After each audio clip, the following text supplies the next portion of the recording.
Puji nama Tuhan. Shalom saudara yang dikasihi Tuhan Yesus. Shalom. Shalom. Ada haleluya pagi ini saudara.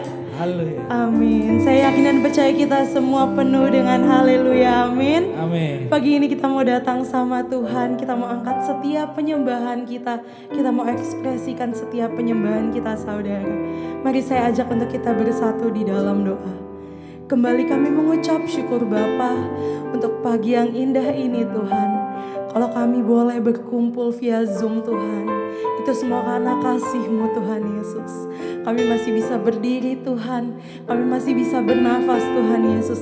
Itu semua karena kebaikan-Mu Tuhan. Terima kasih Tuhan, kalau hari-hari ini Tuhan tidak semakin baik, tetapi kami yakin dan percaya Engkau yang selalu memberikan penghiburan bagi kami Tuhan. Engkau sumber penghiburan kami Tuhan Yesus.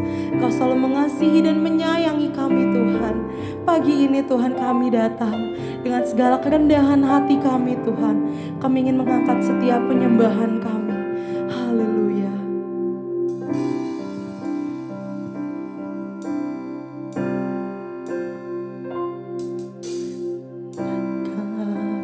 Yang selalu mengasihiku dengan kasih yang kekal, pengorbananmu membuatku merasa berharga di matamu. Kau yang selalu menyayangiku dengan kasih yang sungguh, kehadiranmu membuatku mengerti arti kehidupanku. Kau Tuhan adalah Bapa yang setia, tiada sekalipun ku ditinggalkan. Penghiburan yang ku rindukan selalu Kau sediakan. Selamanya ku sembah Bapa yang setia, takkan Kau biarkan ku terpisahkan. Yesus, Kaulah sumber pertolonganku yang dapat ku percaya. Kasih tepuk tangan yang terbaik bagi Tuhan.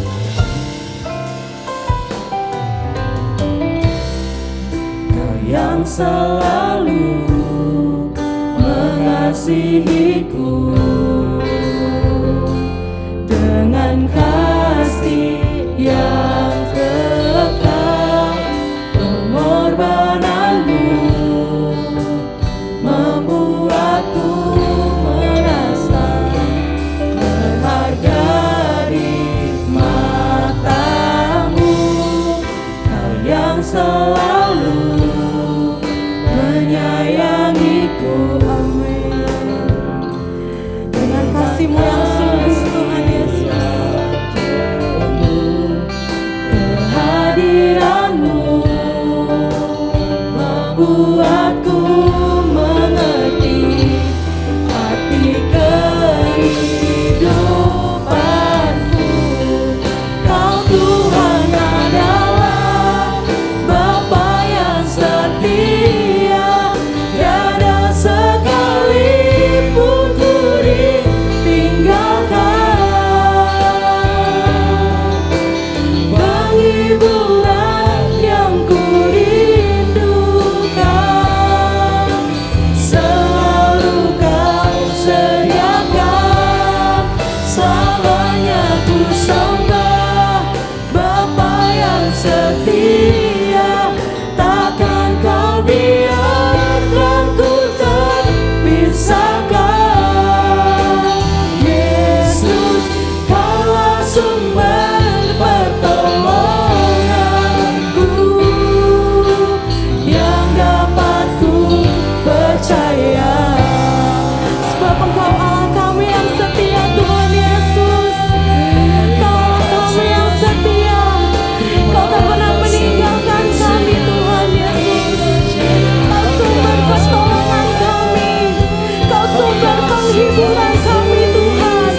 Kau yang terindah, pulihkanku dengan darah-Mu.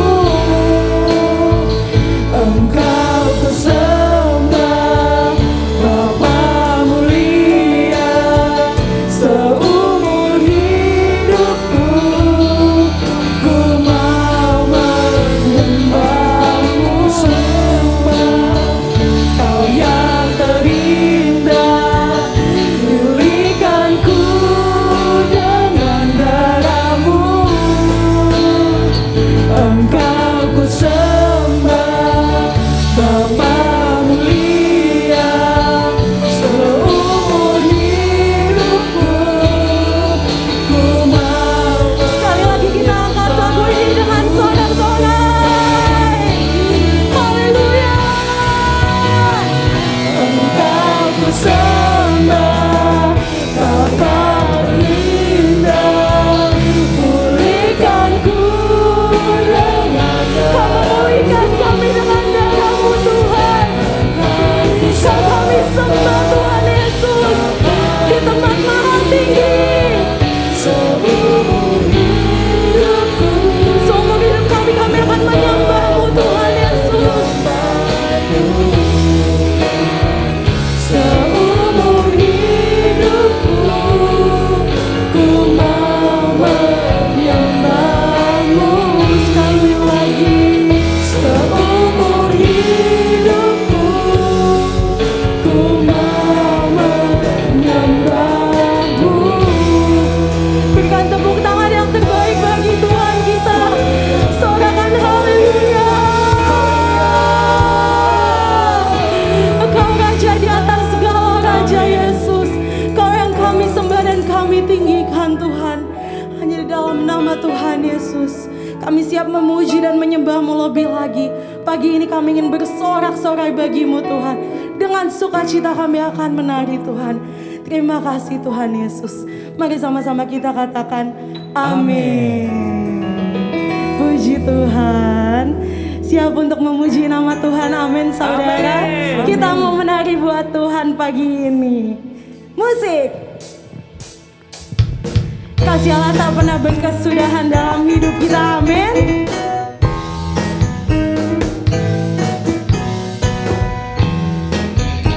Haleluya.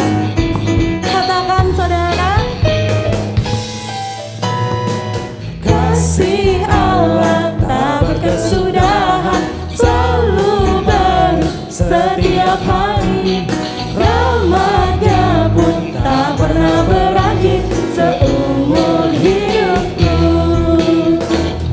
Kasih Allah tak berkesudahan, selalu baru setiap hari. Rahmat-Nya pun tak pernah berhenti saudara. Dengan sukacita, dengan sukacita ku kan menari, dengan sorak-sorai memuji. Ku naikkan pujian haleluya, nyanyi bagi Dia Sang Raja, nyanyi bagi Dia Sang Raja. Kasih Allah tak berkesudahan, selalu baru setiap hari. Rahmat-Nya pun tak pernah berakhir seumur hidupku. Kasih Allah tak berkesudahan, selalu baru setiap hari. Rahmat-Nya pun tak pernah berakhir seumur hidupku. Dengan sukacita ku kan menari, dengan sorak-sorai memuji. Ku naikkan pujian haleluya, nyanyi bagi Dia Sang Raja, nyanyi bagi Dia Sang Raja. Dengan sukacita ku kan menari, dengan sorak-sorai memuji. Ku naikkan pujian haleluya, nyanyi bagi Dia Sang Raja, nyanyi bagi Dia Sang Raja. Dengan sukacita ku saudara. Dengan sorak-sorai kita memuji Tuhan. Haleluya. Sang Raja, nyanyi bagi Dia. Sekali lagi saudara. Dengan sukacita ku akan menari, dengan sorak-sorai memuji. Ku naikkan pujian, haleluya. Nyanyi bagi Dia, Sang Raja. Nyanyi bagi Dia, Sang Raja. Nyanyi bagi Dia, Sang Raja. Katakan jemaat Tuhan selamanya.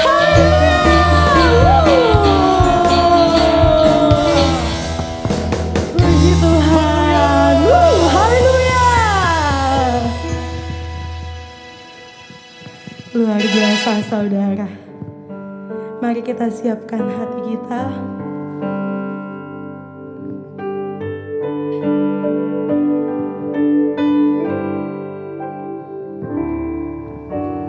Belum pernah ada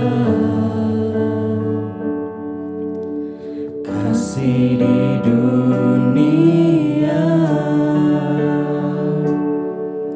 sanggup menerima diriku apa adanya selain kasih-Mu, Yesus.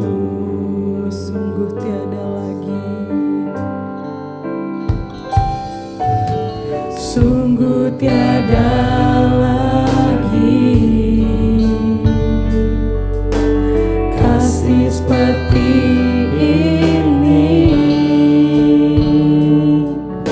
sanggup mengubahkan hidupku menjadi baru selain kasih-Mu,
Shalom saudara, pada Voice Adventakos hari ini kita akan melanjutkan pembahasan mengenai Gender Identity Challenge dan LGBTQ bagian yang kedua.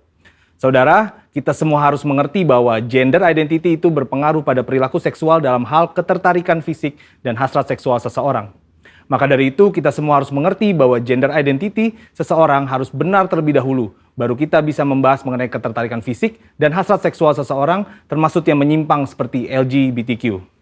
Agar saudara lebih mengerti, ada perbedaan antara ketertarikan fisik dengan hasrat seksual.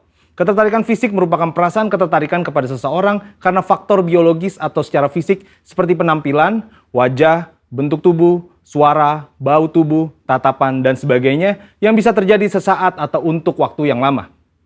Tapi yang saudara harus ketahui bahwa tidak selalu objek yang membuat ia tertarik selalu lawan jenis. Contohnya, ada seorang anak cowok yang ngefans banget sama boy band K-pop karena suara dan performa panggungnya. Sedangkan hasrat seksual adalah tindakan untuk merealisasikan ketertarikan fisik, baik itu bisa di dalam pikiran atau secara fisik berhubungan seksual. Ini merupakan suatu pilihan mau dilakukan atau tidak. Hasrat seksual yang sah hanya dapat dilakukan antara laki-laki dan perempuan yang sudah menikah. Dari sini kita bisa melihat bahwa gender identity merupakan kunci sebelum memasuki tahapan ketertarikan fisik dan hasrat seksual. Jika gender identity-nya sudah terjadi penyimpangan, maka secara otomatis ketertarikan fisik dan hasrat seksualnya terjadi penyimpangan. Jika ketertarikan fisiknya sudah benar sesuai organ reproduksi seksualnya, maka untuk merealisasikan hasrat seksualnya pun harus benar, yaitu hanya boleh dalam pernikahan. Sampai di sini terlihat sekali bahwa hasrat seksual LGBTQ baik yang dituangkan dalam bentuk hubungan fisik maupun pikiran seperti fantasi dan juga semua hasrat seksual kaum heteroseksual yang terjadi di luar pernikahan semuanya adalah salah dan merupakan dosa. Maka dari itu dalam Imamat 18 dan 20 ayat ke-10 sampai ke-21 jelas melarang segala perzinahan dan percabulan, ketertarikan fisik yang tidak wajar, dan pelaksanaan hasrat seksual yang menyimpang kepada orang tua, saudara kandung, saudara tiri, sepupu, sanak saudara, dan bahkan kepada binatang. Lebih lagi Tuhan Yesus dalam Matius 5 ayat ke-27 sampai 30 menegaskan bahwa jika seseorang memiliki hasrat seksual di dalam hatinya meskipun belum direalisasikan dalam tindakan fisik, hal tersebut juga adalah dosa. Nah, sampai di sini mungkin saudara bertanya, bagaimana langkah pemulihan bagi mereka yang mengalami gender identity challenge dan LGBTQ? Ternyata langkah pemulihannya sama dengan semua yang jatuh dalam dosa, yaitu bertobat, berbalik dari dosa, dan datang kepada Tuhan Yesus untuk pengampunan dosa serta memberi diri untuk bertumbuh ke arah Dia. Dan juga dalam hal hasrat seksual, orang-orang percaya dipanggil untuk menyalipkan segala keinginan daging yang berdosa serta mengendalikannya sebagai bagian dari disiplin rohani. Maka dari itu yang paling terpenting ialah bagaimana langkah kita sebagai anak mudanya Tuhan dalam menanggapi LGBTQ ini. Saudara bisa melakukan 3M. M yang pertama adalah mengasihi. Saudara pasti sudah sangat mengerti bahwa kita dipanggil untuk mengasihi sesama, namun mengasihi bukan berarti berkompromi terhadap kebenaran firman Tuhan. Karena tindakan untuk membenarkan perilaku penyimpangan seksual bukanlah tindakan kasih, melainkan tindakan menghancurkan. Untuk itu, GBI sendiri telah memandang disorientasi seksual kaum LGBTQ adalah dosa. Namun, GBI meyakini bahwa kuasa Yesus dan pekerjaan Roh Kudus mampu mengubahkan orang berdosa. Jadi, wujud kasih kita yang benar kepada kaum homoseksual bukan memandang perilaku itu benar berdasarkan hak asasi manusia, namun justru menolong mereka keluar dari perbuatan dosa itu sesuai 1 Korintus 6 ayat yang ke-9 sampai ke-11. Selain itu, gereja atau kita sebagai orang percaya dapat menjadi wadah dan sarana yang positif dalam melahirkan pertumbuhan iman dan penguatan nilai-nilai rohani yang baru. M yang kedua adalah membantu. Gereja atau orang percaya dipanggil untuk membantu dengan memberikan pengajaran-pengajaran yang benar mengenai gender identity, batasan ketertarikan fisik dan hasrat seksual, sehingga orang-orang yang bergumul dapat kembali pada gambaran rupa dan gambar Allah sebagaimana Allah menciptakan manusia pada awalnya. Dan M yang ketiga adalah mengingatkan. Sebagai komunitas orang percaya, saudara juga dapat saling mengingatkan bahwa perjalanan hidup orang Kristen adalah mencapai keserupaan dengan Kristus. Yang berarti bahwa proses pengudusan hidup tidak akan pernah berhenti di sepanjang kita hidup di dunia ini. Meskipun ada pilihan berbuat dosa, namun kita memilih untuk menghindari dosa tersebut. Kesimpulannya, Tuhan membenci serta menganggap dosa semua perbuatan zina, cabul, penyimpangan seksual, dan siapapun yang tidak dapat mengontrol hasrat seksualnya. Sebagai komunitas orang percaya, kita tidak dapat terhindar dari orang yang memilih hidup dalam penyimpangan seksual, namun respon dan sikap kita adalah tetap mengasihi mereka, membantu mereka untuk mengendalikan perilaku seksual mereka, serta mengingatkan bahwa perjalanan hidup setiap orang percaya adalah ke arah Kristus. Saudara, untuk penjelasan lengkapnya dari tim teologi kami, silakan cek link yang ada di atas atau scan QR Code yang tersedia. Salam integritas, Tuhan Yesus memberkati.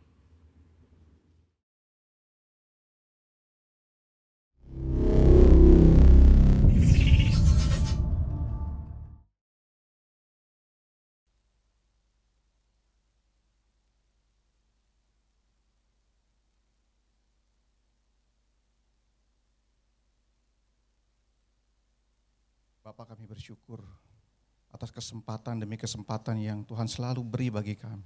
Sungguh kasih karunia-Mu yang begitu berkelimpahan di dalam kehidupan kami, Tuhan. Kami terpelihara di dalam-Mu ya Bapak. Kalau sebentar kami juga akan diperlengkapi oleh firman-Mu. Kami tahu, kami yakin, kami percaya Roh Kudus-Mu yang menuntun kami. Biar kiranya Engkau mengurapi setiap kami Tuhan. Sehingga kami memiliki hati sebagai hamba Urapi hamba-Mu yang tidak sempurna ini untuk memberitakan firman-Mu. Biar hanya firman kebenaran-Mu yang disampaikan. Dan biar kiranya Tuhan, firman hari ini menjadi kebenaran bagi setiap kita yang mendengarkannya. Di dalam nama Tuhan Yesus, kami siap mendengarkan firman-Mu. Haleluya. Amin. Shalom kekasih Tuhan. Salam jumpa kembali di dalam ibadah kita. Ibadah Zoom online pada pagi yang penuh sukacita ini. Saya percaya setiap kita dalam keadaan sehat, sukacita. Amin. Walaupun di luar sana ada ketidakpastian. Kita tahu pada masa kesukaran saat ini ada ketidakpastian. Sampai kapan ini pandemi? Apa yang akan terjadi? Apa yang harus kita lakukan? Tapi saya percaya setiap kita yang ada di dalam Tuhan pasti memiliki satu kepastian. Kenapa? Karena Tuhanlah kepastian kita itu. Oleh karena itu setiap kita pasti memerlukan Tuhan saat ini. Inilah waktunya Tuhan. Kenapa? Karena tidak bisa dipungkiri setiap kita manusia pasti memerlukan Tuhan. Terlebih saat ini. Siapa yang memerlukan Tuhan? Yang pasti yang pertama, orang percaya. Siapa orang percaya? Murid-murid Kristus, murid-murid Yesus. Kita ini, amin, di dalam Tuhan Yesus. Kita menjadi murid, kita memerlukan Tuhan. Itu sudah pasti. Karena dialah sumber kepastian. Yang kedua, siapa yang memerlukan Tuhan? Orang tidak percaya. Cuma mereka belum mengakuinya saja. Mereka belum mengakui saja, tapi sebetulnya mereka memerlukan Tuhan. Yang ketiga, orang yang di tengah-tengah. Orang yang sedang akan mau mengenal, sedang akan mau memerlukan Tuhan, yaitu saya katakan orang-orang yang sebetulnya mereka belum mendengar atau belum mengenal tentang Yesus Kristus sebagai penyelamat, tetapi mereka juga memerlukan Tuhan. Hari ini saya mau mengajak saudara untuk kita tema hari ini ya, tema firman hari ini yaitu memerlukan Tuhan. Saya mau mengajak saudara untuk kita melihat di dalam kisah, di dalam firman Tuhan tentunya, ya, mengenai situasi di mana orang-orang memerlukan Tuhan. Langsung aja kita buka Markus 10, kita baca sama-sama. Markus 10 boleh, kalau boleh ditampilkan. Markus 10, Markus pasalnya yang ke-10, ayatnya yang ke-13 sampai ke-16. Ini perikopnya Yesus memberkati anak-anak. Saya bacakan ayat ke-13. Inilah firman Tuhan. Lalu orang membawa anak-anak kecil kepada Yesus supaya ia menjamah mereka. Akan tetapi murid-muridnya memarahi orang-orang itu. Ayat 14. Ketika Yesus melihat hal itu, ia marah dan berkata kepada mereka, biarkan anak-anak itu datang kepadaku. Jangan menghalang-halangi mereka, sebab orang-orang yang seperti itulah yang empunya kerajaan Allah. Ayat 15, aku berkata kepadamu, sesungguhnya barang siapa tidak menyambut kerajaan Allah seperti seorang anak kecil, ia tidak akan masuk ke dalamnya. Ayat 16, lalu ia memeluk anak-anak itu dan sambil meletakkan tangannya atas mereka, ia memberkati mereka. Dari cerita konteks teks ini, ya Yesus sangat mengasihi anak-anak. Saudara bisa lihat, orang yang seperti anak-anak itulah empunya kerajaan Allah. Bahkan orang-orang yang tidak memiliki sikap seperti anak-anak, ya, tidak akan masuk ke dalamnya. Saya yakin saudara sering mendengar cerita ini ya, di sekolah minggu, ini kan tentang anak-anak ya, sekolah minggu paling sering. Ada yang bilang, iya Pak, karena anak-anak kan masih polos. Masih polos anak-anak, bahkan anak-anak digambarkan bahwa anak-anak tuh dosanya masih sedikit. Makanya anak-anak lebih layak masuk surga karena dosanya masih sedikit. Ini saya pernah mendengar orang yang menjelaskan seperti itu. Gitu. Saya pikir, apa iya? Sementara dosa itu sudah diselesaikan di kayu salib. Dan ini tidak membedakan soal anak-anak ataupun orang dewasa, orang yang sudah tua. Karena dosa sudah diselesaikan oleh Yesus Kristus di kayu salib. Amin. Bahkan kalau bicara anak-anak sekarang, siapa bilang anak-anak sekarang polos? Anak-anak saya aja suka masih kadang ya, saya bilang sudah kerjain tugas belum dari sekolah? Udah pi. Nggak taunya belum. Saya dibohongin dulu kadang-kadang. Ya, jadi saya mau menggambarkan, sebetulnya yang saya mau gambarkan yaitu situasi di mana orang-orang yang datang mencari Yesus. Karena ada satu keperluan, mereka datang mencari Yesus. Jadi gambarnya seperti ini, kita baca, kita mundur, kita lihat di ayat ke-1-nya. Masih di Markus pasal 10 di ayat ke-1. Dari situ Yesus berangkat ke daerah Yudea dan ke daerah seberang sungai Yordan. Dan di situ pun orang banyak datang mengerumuni dia, dan seperti biasa ia mengajar mereka. Jadi pada situasi itu banyak orang yang datang mengerumuni, bahkan berkumpul untuk bertemu dengan Yesus. Dan di sela-sela itu pun Yesus mengajar. Kenapa orang banyak berkerumun datang untuk berjumpa dengan Yesus, mencari Yesus? Karena Yesus telah banyak membuat mukjizat-mukjizat. Dan mereka melihat perbuatan-perbuatan mukjizat yang begitu besar, yang mereka lihat sendiri.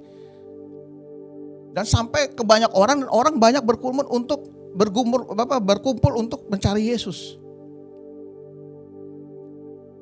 Tentu ada satu keperluan mereka mau mencari Yesus. Dan juga kita lihat di ayat keduanya, maka datanglah orang-orang Farisi. Orang-orang Farisi ini adalah pemimpin spiritual Yahudi. Yaitu termasuk ahli Taurat. Dan untuk mencobai Yesus, jadi orang Farisi ini juga datang, dia juga mengikuti Yesus. Mereka juga mengikuti Yesus. Dan mereka juga melihat Yesus melakukan perbuatan-perbuatan mukjizat. Tapi apa? Mereka tujuannya untuk mencobai Yesus. Mereka datang untuk mencobai Yesus. Jadi seperti yang saya katakan ya, ada 3 kelompok orang percaya itu murid-murid Yesus. Jadi di cerita ini ada murid-murid Yesus, kemudian ada orang yang tidak percaya, yaitu orang-orang Farisi ini, yang memang dia bertujuan untuk mencobai Yesus, bahkan untuk mencelakai Yesus. Juga ada orang-orang yang sedang mencari tahu Yesus itu siapa sih? Siapa ini? Ada yang orang-orang yang sedang mencari tahu. Ini yang saya bilang, kelompok orang-orang yang belum percaya tetapi akan menjadi orang percaya. Sampai sini nangkep ya gambarannya ya. Nah, situasi ini yang terjadi pada saat Yesus mengajar. Ya, ini jadi Yesus melakukan banyak-banyak mukjizat. Bahkan di sebelum-sebelumnya diceritakan tuh, Yesus menyembuhkan orang sakit. Yesus memberi makan 5.000 orang, 4.000 orang. Kemudian Yesus menyembuhkan orang buta, orang lumpuh berjalan, orang tuli mendengar, mengusir roh-roh jahat. Dan itu satu mukjizat yang hanya kuasa Tuhan. Itu menunjukkan kuasa Tuhan bahwa Dialah Tuhan. Makanya banyak orang mencari Yesus untuk bertemu dan ya pasti ada keperluannya. Walaupun kita bila katakan itu keperluan ya ingin sesuatu ya. It's okay. Tapi yang saya mau garis bawahi ini orang Farisi yang selalu mencobai. Bahkan kita mundur sedikit di pasalnya yang ke-8. Kalau boleh teks ditampilkan pasal yang ke-8. Ayatnya yang ke-11. Orang Farisi meminta tanda. Lalu muncul ayat ke-11 ya. Lalu muncullah orang-orang Farisi yang bersoal jawab dengan Yesus untuk mencobai ya. Lihat katakan untuk mencobai dia mereka meminta daripadanya suatu tanda dari sorga. Jadi sudah begitu banyak mukjizat yang Tuhan kerjakan, yang Yesus kerjakan, tetapi mereka tetap masih meminta tanda. Kemudian apa kata Yesus di ayat 12? Maka mengeluhlah ia dalam hatinya dan berkata, mengapa angkatan ini meminta tanda? Aku berkata kepadamu sesungguhnya kepada angkatan ini sekali-sekali tidak akan diberi tanda. Untuk orang-orang yang tidak akan mungkin percaya, Tuhan tidak memberi tanda. Karena itu memang sudah ditulis di firman Tuhan. Akan ada antikristus. Memang tujuannya mereka ini bukan untuk percaya. Bertanya untuk mencobai. Supaya apa? Mencelakakan. Bahkan untuk murid-murid Yesus atau orang-orang yang tadinya datang berkerumun untuk mencari Yesus, karena mereka ada satu keperluan mencari Yesus, supaya mereka tidak lagi mencari Yesus. Bahkan murid yang sudah menjadi murid pun, kalau bisa mereka akan pergi meninggalkan Yesus. Dan di ayat 13, ya Yesus pun meninggalkan mereka, kalau naik perahu. Dan di ayat 15-nya dijelaskan Yesus memperingatkan kepada murid-muridnya, berjaga-jagalah dan awaslah terhadap ragi orang Farisi dan ragi Herodes. Ini pengaruh, maksudnya berjaga-jaga terhadap pengaruh dari orang-orang Farisi ini dan pengaruh dari kekuasaan pada saat itu, Raja Herodes yang berkuasa pada saat itu. Ini loh. Jadi situasi pada saat itu Yesus yang memberitakan kebenaran. Dan ada murid-murid yang percaya. Ingat, ada murid-murid yang percaya. Ada kelompok murid-murid yang memang sudah menjadi orang percaya. Kemudian ada orang-orang yang datang mencari Yesus. Dia ingin mengenal lagi siapa sih Yesus. Tapi ada kelompok orang yang mau mencoba mencegah. Situasi itu sama saat ini. Situasi yang tertulis di sini ini sama pada saat ini. Bagaimana pada saat kita dalam menghadapi pandemi kesukaran ini tidak ada kepastian. Seringkali kita dengar, apalagi di media sosial ya. Mana keselamatan itu? Katanya juru selamat, kok banyak hamba Tuhan yang kena COVID juga meninggal lagi. Mana berkat itu? Kok banyak kita yang kesusahan? Saudara bisa paham, situasi yang sama itu pun terjadi pada saat ini. Padahal mereka tidak tahu bahwa Tuhan sumber kepastian itu. Bahkan kita sebetulnya memerlukan Tuhan. Pada saat inilah waktu Tuhan, karena tidak ada lagi yang bisa memberikan kepastian kecuali Tuhan. Setuju saudara ya? Amin ya, ada amin ya. Bahkan kalau kita lihat teks ini ya di Yohanes 6 dengan peristiwa yang mendekati yang sama, kita baca sama-sama di ayatnya yang ke-66. Yohanes 6 ayatnya yang ke-66. Mulai dari waktu itu banyak murid-muridnya mengundurkan diri dan tidak lagi mengikuti dia. Lihat.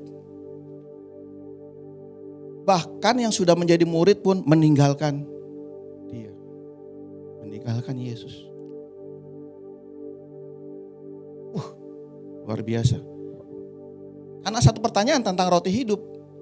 Kalau nanti saudara baca ya, saya memberikan ayat-ayat ini, tapi nanti saudara di rumah baca lagi dan lebih lengkap baca lagi. Jadi ketika itu Yesus menjawab pertanyaan tentang roti mana, dan dikatakan akulah roti hidup, roti yang turun dari surga, dan mereka keras itu menganggap itu satu yang keras, dan akhirnya banyak murid-murid yang meninggalkan. Nah, jadi itulah ada orang di luar sana yang memang kerjanya memang untuk menghalang-halangi supaya mereka tidak datang kepada Yesus. Padahal mereka tuh perlu Yesus loh. Bahkan di satu jawaban pertanyaan ya, ketika mereka orang Farisi ini bertanya kepada Yesus di ayatnya 28, kita mau naik sedikit. Di ayat ke-28, lalu kata mereka kepadanya, apakah yang harus kami perbuat supaya kami mengerjakan pekerjaan yang dikehendaki Allah? Jawab Yesus di ayat 29-nya. Inilah pekerjaan yang dikehendaki Allah, yaitu hendaklah kamu percaya kepada Dia yang telah diutus Allah. Hendaklah kamu percaya, sampai Yesus mengatakan apa pekerjaan yang harus dilakukan? Percaya. Karena begitu susahnya, begitu sulitnya pada saat itu orang percaya kepada Yesus. Di samping orang-orang yang baru mengenal itu, baru mau mengenal, kemudian dihalang-halangi, dikasih pertanyaan-pertanyaan dicegah oleh orang Farisi. Jadi saya ajak lagi saudara untuk kembali ke Markus 10 ya. Markus 10 tentang tadi Yesus memberkati anak-anak, ini lampunya kerajaan surga ya. Kalau Yesus berkata, sesungguhnya barang siapa tidak menyambut kerajaan Allah seperti seorang anak kecil, ia tidak akan masuk ke dalamnya. Situasinya saya sudah menjabarkan ke saudara. Saudara bisa menafsirkan kenapa Yesus mengatakan ini? Saudara sudah bisa menafsirkan pasti. Kenapa? Karena inilah contoh seorang anak yang dihantarkan orang-orang, ini tentu orang tuanya yang mengantarkan ya. Yang Yesus mau tuh itu. Ayo, kenapa sih susah banget? Kenapa sih susah banget untuk percaya? Nih anak-anak ini begitu langsung diantar ketemu Yesus, mereka langsung datang, langsung percaya loh. Itu ini sebetulnya yang Yesus sedang mau katakan, ini tentang percayamu, tentang imanmu, tentang percayamu, tentang ketaatanmu. Digambarkan seperti anak-anak yang taat, yang langsung datang dan percaya. Dan anak-anak tidak terikat dengan dunia. Ini gambaran sebenarnya, ini Yesus sedang memberikan satu perumpamaan atau sindiran bahkan ke orang-orang Farisi itu. Bahkan ini loh pekerjaan, ayo percaya. Kenapa kamu kasarnya begini? Kenapa sih kamu begitu susah untuk diberitahu? Seperti itu gambarannya. Oke, sampai sini saudara paham ya? Saudara paham teks ini bahwa kenapa ada perkataan seperti itulah empunya, seperti anak-anak itulah empunya kerajaan surga. Ini bicara tentang iman percayamu dan ini bicara tentang ketaatan. Itu yang pertama. Dan yang kedua, saudara perhatikan di ayatnya yang ke-13 tadi, ya Markus 10 masih pasal 10 ayat ke-13. Lalu orang membawa anak-anak kecil kepada Yesus supaya ia menjamin mereka. Akan tetapi, nah ini penting nih. Akan tetapi murid-muridnya memarahi orang itu. Jadi saudara bisa gambarkan di tengah susahnya orang untuk percaya. Dan ketika ada orang-orang yang membawa anak-anaknya, orang-orang tua itu membawa anak-anaknya, tentu yang membawa anak orang tua datang kepada Yesus. Apa yang dilakukan murid-murid? Malah marah-marahin. Menghalangi, mencegah untuk mereka datang kepada Yesus. Makanya di ayat 14 ketika Yesus melihat itu, ia marah. Loh kok orang mau datang dicegah? Nah ia marah. Ini satu gambaran saudara. Murid-murid Yesus, yang katanya murid-murid Yesus, saya gak bilang di sini, di luar sana. Di suatu pulau lah. Entah itu pulau Corona lah namanya. Itu sering kali, kadang kali, atau mungkin secara sadar atau tidak sadar melakukan juga hal seperti ini. Contoh ya.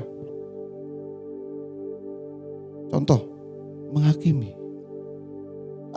Kamu itu cari Tuhan cuma kasih lagi susah aja. Cuma pengen mukjizatnya aja. Aduh kamu gak pantas deh. Udah kamu bertobat dulu sana. Seringkali murid Yesus di luar sana.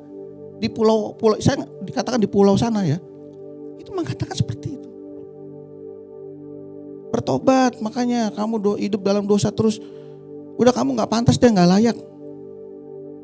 Bukan yang di sini. Yang kedua, seringkali murid-murid Yesus di luar sana, di pulau sana, tidak memberikan teladan yang baik. Berperilaku tidak seperti buah-buah roh. Katanya sudah jadi murid Yesus, tapi perilakunya berkebalikan dengan buah roh.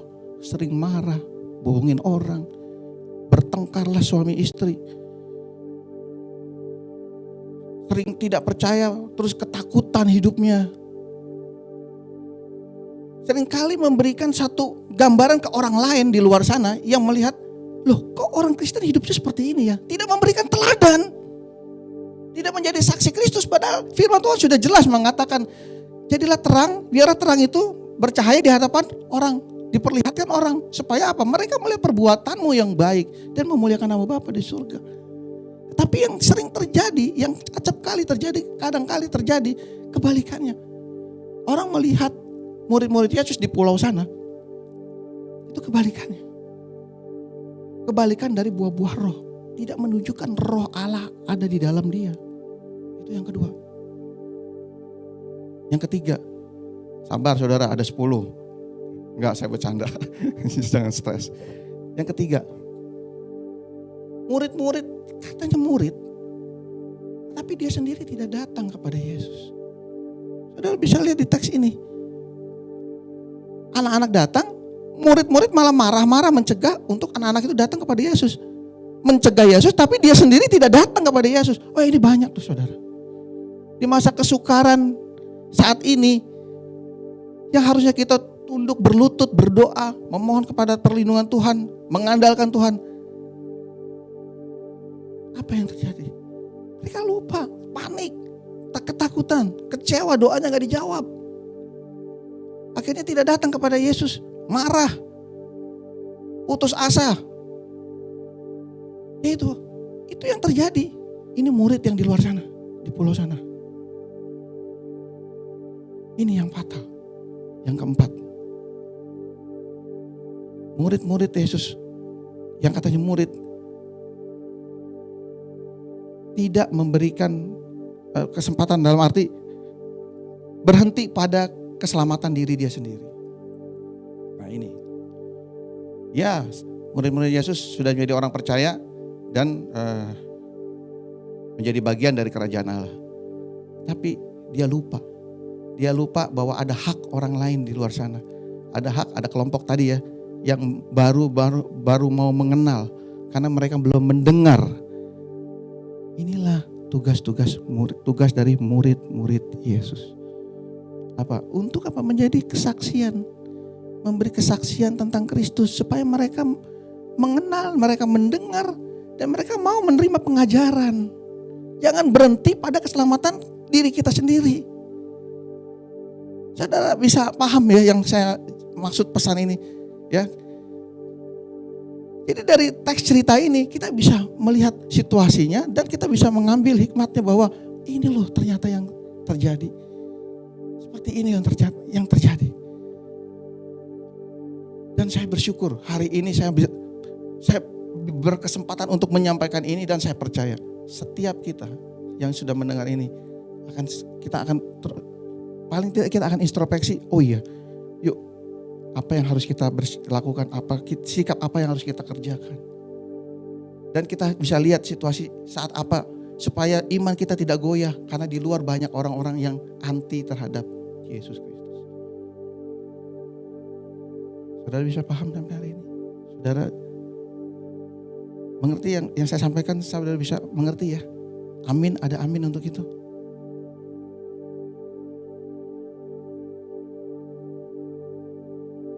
Jadi sebetulnya hanya ini yang saya mau sampaikan, tetapi ini sangat penting, saudara. Ini sangat penting, kenapa?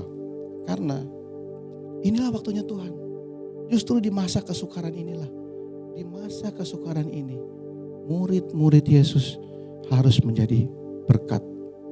Harus menjadi berkat bagi orang-orang yang sedang memerlukan Tuhan. Saya akan tutup sesi ini. Masih di Markus pasalnya yang ke-6. Markus pasalnya yang ke-6. Ayatnya yang 36 sampai 38a.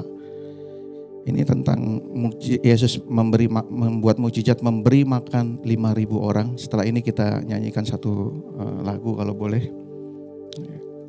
Saya akan bacakan bagi saudara. Markus 6 ayatnya 36.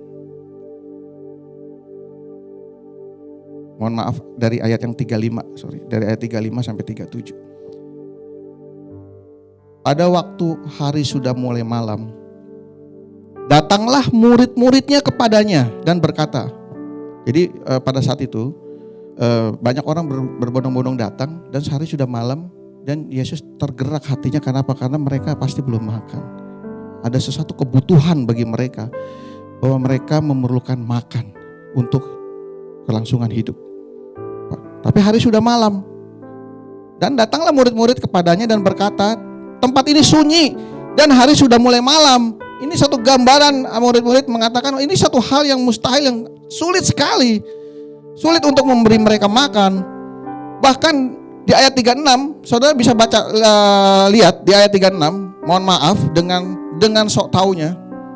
Murid-murid mengatakan, suruhlah mereka pergi. Wah, luar biasa. Yesus diperintah, suruhlah mereka pergi. Jadi malah mereka menyuruh Yesus, suruh mereka pergi.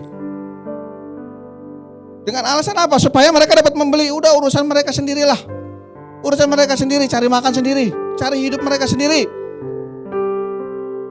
Lagi hari ini sudah malam, semua juga susah. Bagaimana mau cari makan? Kita buat kita aja susah. Ini situasi seperti ini, saudara. Tapi apa yang Tuhan Yesus jawab? Tapi jawab Yesus, jawabnya, kamu harus memberi mereka makan. Bukan Yesus yang mengatakan, oh saya akan memberi makan, tapi kamu harus memberi mereka makan. Ini gambaran bahwa sebagai murid Yesus harus menjadi berkat, saudara. Justru di masa kesukaran ini, ayo kita sebagai murid Yesus lakukan kemuliaan Yesus biar dinyatakan bagi banyak orang. Ya, kita memang perlu Yesus. Ayo kita datang kepada Yesus. Kita juga memang punya kesukaran. Ayo kita datang kepada Yesus. Selalu datang kepada Yesus. Jangan lihat yang kanan kiri. Datang kepada Yesus, berdoa kepada Yesus. Karena hanya Dialah kepastian, hanya Dia sumber pertolongan kita, saudara. Dan bukan cuma itu. Bukan cuma itu. Kita juga harus memberikan kehidupan bagi orang-orang di luar sana. Beritakan tentang keselamatan yang sudah engkau terima ini hari ini. Jadi berkat bagi banyak orang, saudara.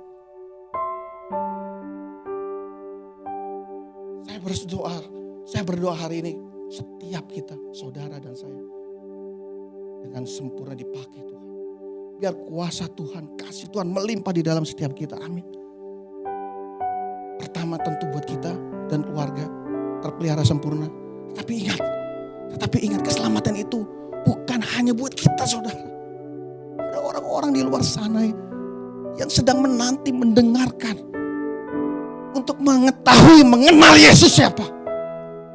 Dan inilah passion kita, saudara. Ini passion kita, ini adalah ini satu bentuk kesaksian hidup kita, Tuhan.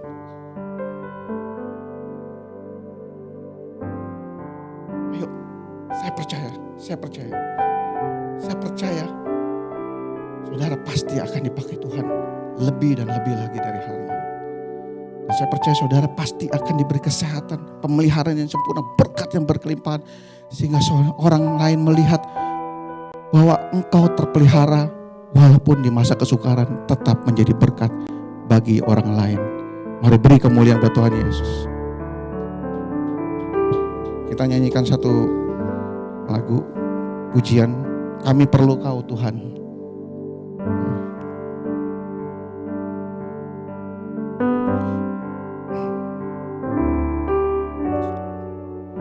Kemanakah kami mencari kasih sejati? Kemanakah kami berseru saat badai datang menderu? Yang kami tahu hanya Kau yang mampu pulihkan segala sesuatu. Sekali lagi, kemanakah kami mencari? Kemanakah kami mencari kasih sejati? Kemanakah kami berseru saat badai datang menderu? Yang kami tahu hanya Kau yang mampu pulihkan segala sesuatu. Sama-sama katakan, kami perlu keajaiban-Mu. Kami perlukan keajaiban-Mu. Kami butuhkan sentuhan tangan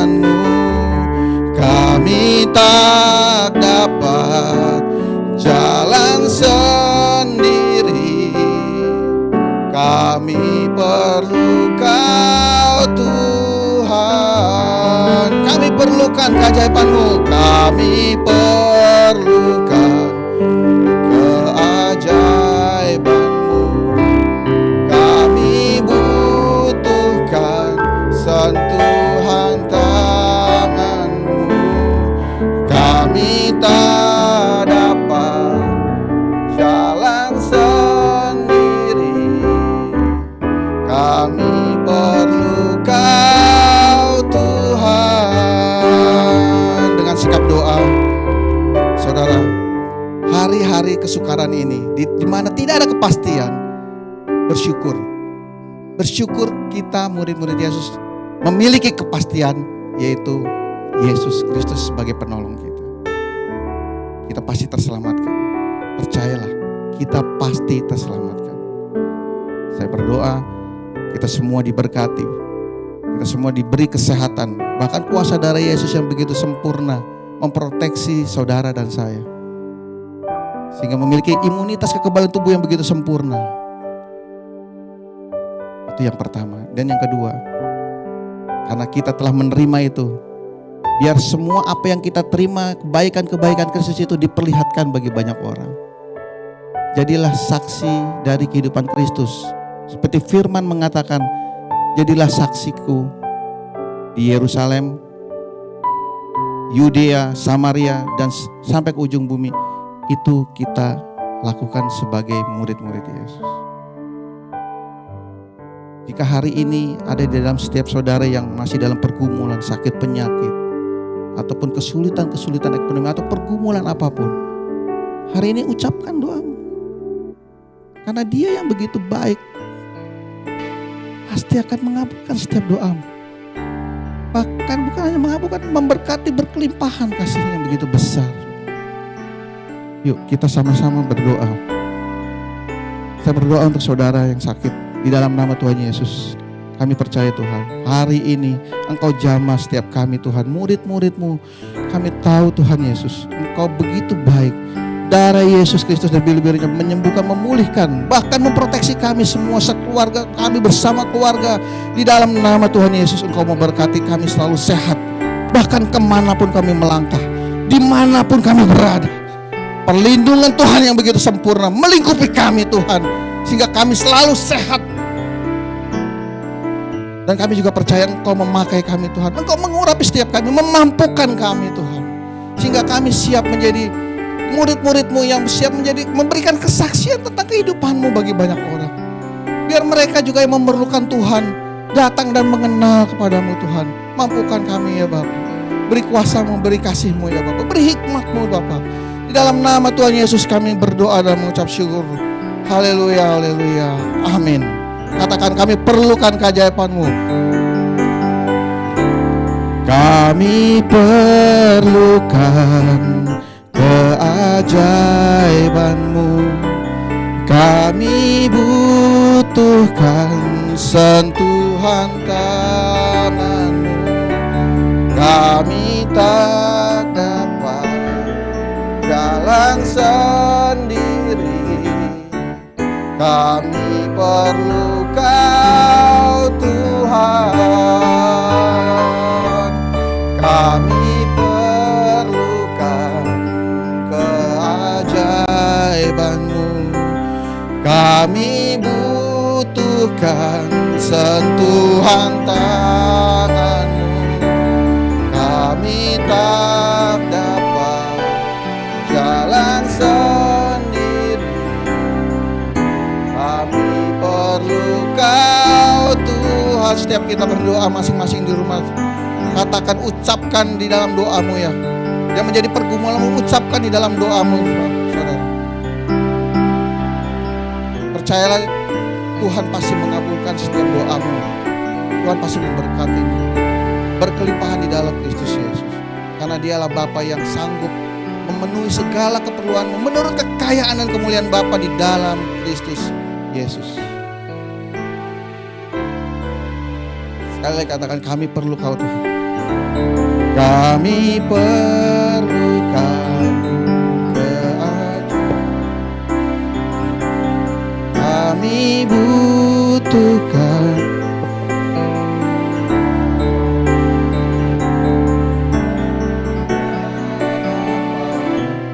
jalan sendiri. Kami perlu Kau,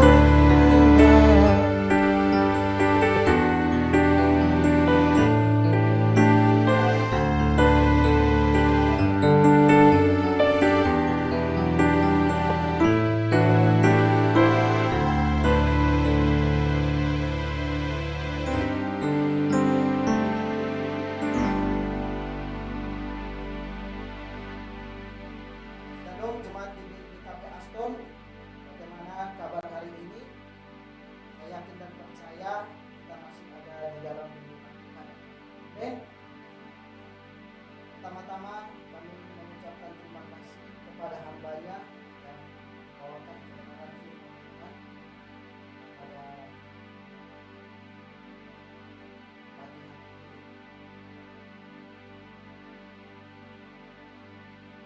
ini. Ya,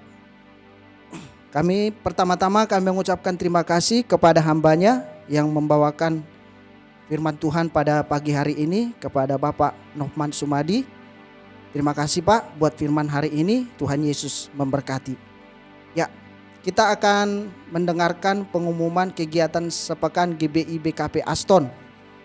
Yang pertama pada hari Senin, ya kita kembali lagi di dalam PPM saudara, yaitu pelatihan pelayan mandiri pada pukul 7.30 atau setengah 8.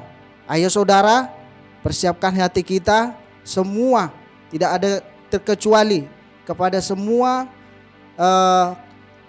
jemaat GBI BKP Aston, supaya kita hadir untuk mempersiapkan pelatihan mandiri. Pada hari Rabu kita ada menara doa ya pada pukul 19 atau pada pukul 7 dan masih di dalam via Zoom. Dan pada hari Kamis ada Kulkana ya yang ada di Cimone, Tangerang, Kulkana. Baru hari Jumat kita juga ada Kul, yaitu Kul Yobel Glory, bahkan juga Kul Daud yang akan dilaksanakan pada pukul 19 atau pukul 7 dan masih tetap dalam via Zoom. Dan untuk lebih lanjut lagi hubungi gembala Kul masing-masing. Pada hari Sabtu kita kembali lagi di dalam doa fajar pada pukul 5 pagi, dan pada pukul 5 sore kita ada Kul Kids atau Kul Sekolah Minggu dan masih tetap dilakukan dalam via Zoom. Dan kembali lagi kita hari Minggunya, yaitu ibadah raya kita, yaitu pada pukul 8 dan masih dilakukan lewat aplikasi Zoom. Demikianlah pengumuman hari ini. Tuhan Yesus memberkati. Mari kita bersatu di dalam doa. Bapa kami yang bertata di dalam kerajaan surga, terima kasih Tuhan. Kalau pagi hari ini Engkau masih memberikan kami kesehatan, kalau Engkau masih memberikan segala sesuatunya yang begitu luar biasa, kami yakin dan percaya itu semua karena kemurahan-Mu bagi hidup kami.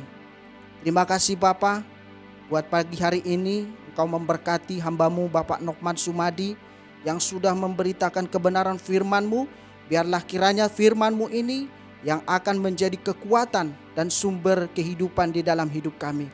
Engkau berkati hamba-Mu ini, apa yang dia kerjakan terus kiranya Engkau selalu buat berhasil. Berkati istri, kedua anaknya, bahkan keluarga besar mereka Engkau sertai di dalam nama Tuhan Yesus. Dan Engkau jadikan hamba-Mu ini menjadi berkat bagi setiap orang Tuhan. Terima kasih Bapa, terima kasih Tuhan Yesus, makasih Roh Kudus. Demikian juga Tuhan kami berdoa atas bangsa dan negara kami ini Tuhan. Kami serahkan bangsa ini ke dalam tangan pengasihan-Mu Tuhan. Berkati, lawatlah Indonesia mulai dari Sabang hingga Merauke Tuhan. Tidak ada keterkecualinya Tuhan. Tuhan yang lawat ya Bapa. Biarlah kiranya Indonesia boleh bangkit dari keterpurukan hari-hari ini Tuhan. Kami percaya Engkau yang memberkati Bapa Joko Widodo beserta Ma'ruf Amin, bahkan jajaran yang tertinggi hingga jajaran yang terendah sekalipun. Roh takut akan Tuhan selalu Kau curahkan bagi hidup mereka.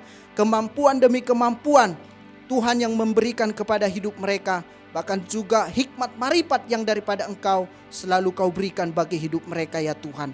Demikian juga Tuhan kami berdoa atas mereka yang terus berjuang hari ini Tuhan, yaitu yang ada di garda terdepan, setiap TNI Polri, bahkan juga setiap dokter Tuhan, bahkan mereka yang terus berjuang hari-hari ini Tuhan. Berkati kehidupan mereka Tuhan, biar kiranya Kau curahkan juga kesehatan bagi hidup mereka Tuhan. Terima kasih Bapa, terima kasih. Mereka juga yang hari ini sedang di dalam mengalami sakit penyakit Tuhan.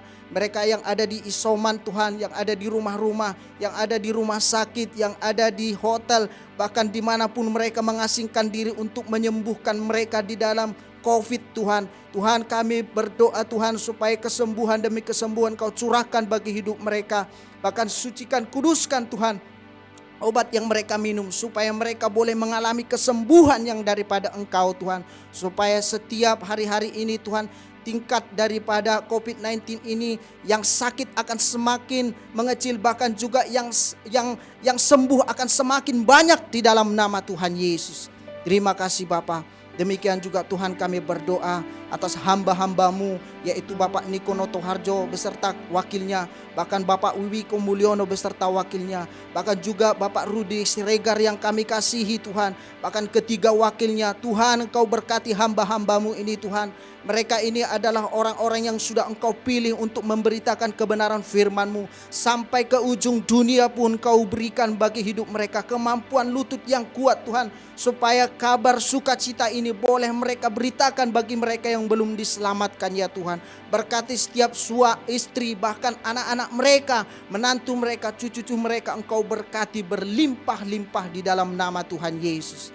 Demikian juga Tuhan kami berdoa atas jemaat-Mu yang hadir saat ini Tuhan lewat aplikasi Zoom. Tuhan kami percaya Bapa, Engkau yang memberkati hidup mereka Tuhan. Apa yang mereka pergumulan mereka saat ini, Tuhan yang membukakan jalan Tuhan.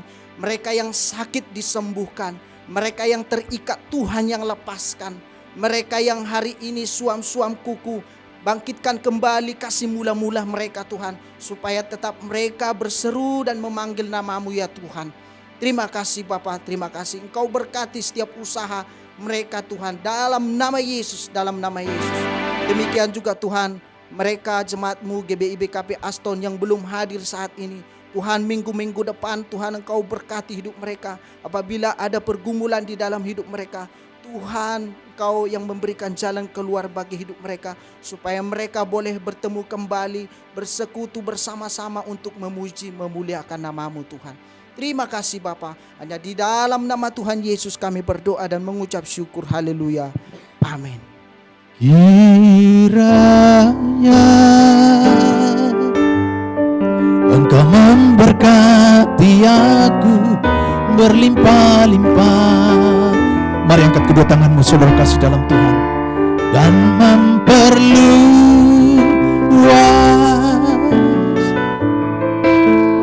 daerahku,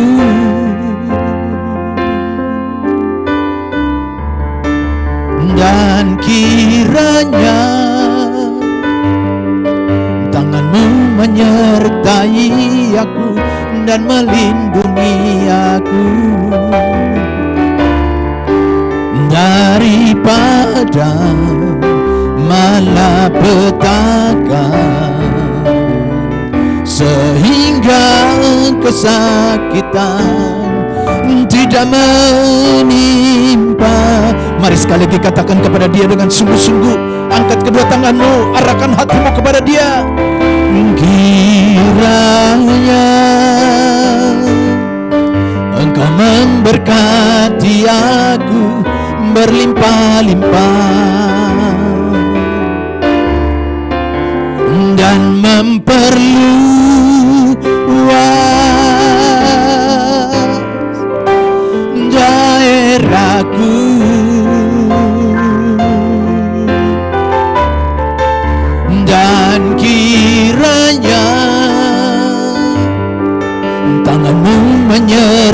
menyertai aku dan melindungi aku daripada malapetaka, sehingga kesakitan tidak menimpa aku.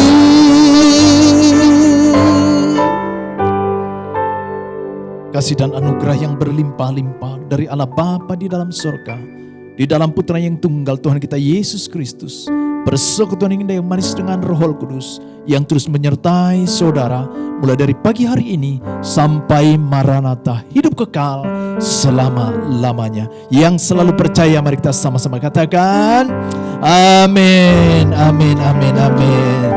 Baik, selamat berhari Minggu, Tuhan Yesus berkati.